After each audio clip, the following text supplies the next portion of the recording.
আসসালামু আলাইকুম। আমি চলে আসলাম আমার আজকের আরেকটি ব্লগ নিয়ে। আশা করি সবাই আমার ভিডিওটি দেখবেন এবং দেখে লাইক কমেন্টস করবেন। এটা ছিল একটা বিরিয়ানি রান্নার ভিডিও, যদি এই ভিডিওটা আমার বাড়িতে না, আমার আপার বাড়িতে। আমি শুধু খেতেই গেছিলাম, ওরাই ভিডিওটা করছে, ওরাই রান্না করছে। আমার আপার ছেলের বউ রুমি। এই যে সব মশলা দিয়ে, পেঁয়াজ বেরেস্তা দিয়ে মাংসটাকে মাখিয়ে নিচ্ছে, সাথে টক দইও আছে। খুব সুন্দর করে মাখা মাখা করে নিল।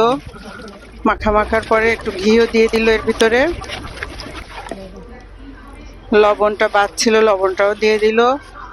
বিরিয়ানিটা অসম্ভব মজার হয়েছিল। আমি যদিও একটু দেরিতে এসে খেয়েছিলাম। বাদাম বাটা দিচ্ছে, একেবারে ধুয়ে মুছে পানিটাও দিয়ে দিল। এই যে কাঠের চুলা বারান্দাতে, কাঠের চুলাতে মাংসটা রান্না শুরু করে দিছে ক্যামেরাম্যান রুমি। এই জন্য একটু নড়াচড়া করতেছে, ওদের তো স্ট্যান্ড নেই। আর ওদিকে কারেন্টের চুলায় আলু ভাজি করা হলো, এবার চালটাও ভাজি করতেছে। এখানে ঘি দিয়ে দিল।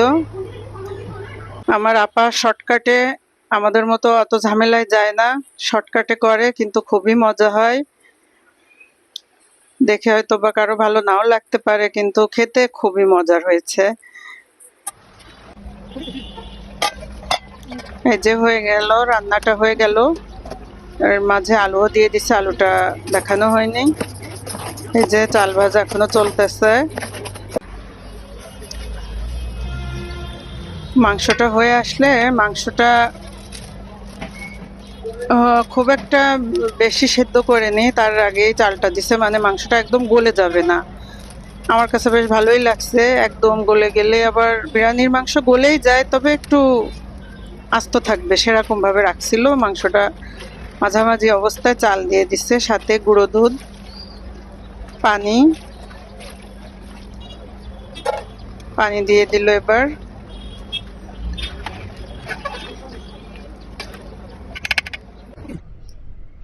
এবার আরেকটু বিরিয়ানির মশলা দিয়ে দিল, কাঁচা ঝাল দিল। এই যে মাঝে নাড়ানাড়ি করা হয়েছে, ওইগুলো আর অতটা করা হয়নি। এবার একটু উলট পালট করে দিয়ে